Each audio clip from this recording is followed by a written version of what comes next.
Guys, hindi pa news, guys. Magbabalik ako kung news na.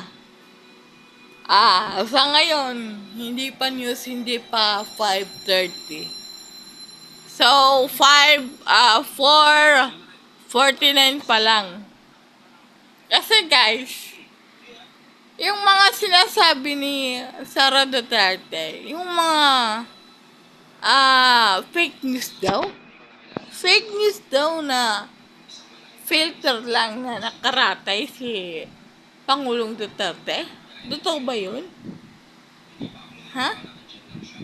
Oo. Fake news lang, oo. Pero siya lahat ang nagagawa ng filter na yun. Di ba? Hindi naman si Pangulong Duterte marunong ng mga filter na ganun. Pero guys, siya lahat. Kaya fake news. Tingnan natin sa news mamaya. Kasi guys, kapag malapit ka, makaka-copyright ka. So, lumayo na lang ko. Pero guys, nakikita niyo naman yung kwan ko, TV.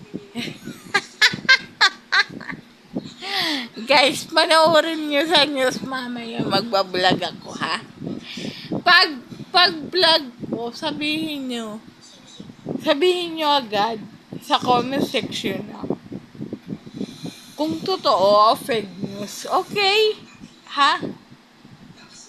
Pero hindi pa ito yun yung news.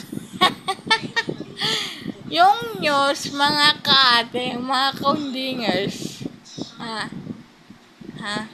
Eto. Ganda pa na ng Gladys Reyes sa personal. Sana all maganda.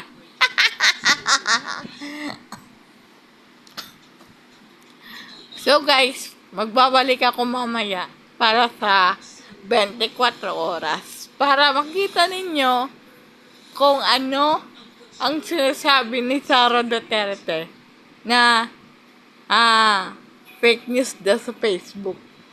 Hindi naman siya hindi naman si Pangulong Duterte marunong mag-Facebook. Di ba? Gawa-gawa lang ni Sara Duterte yun. Uuwi na daw si Pangulong Duterte sa Pilipinas.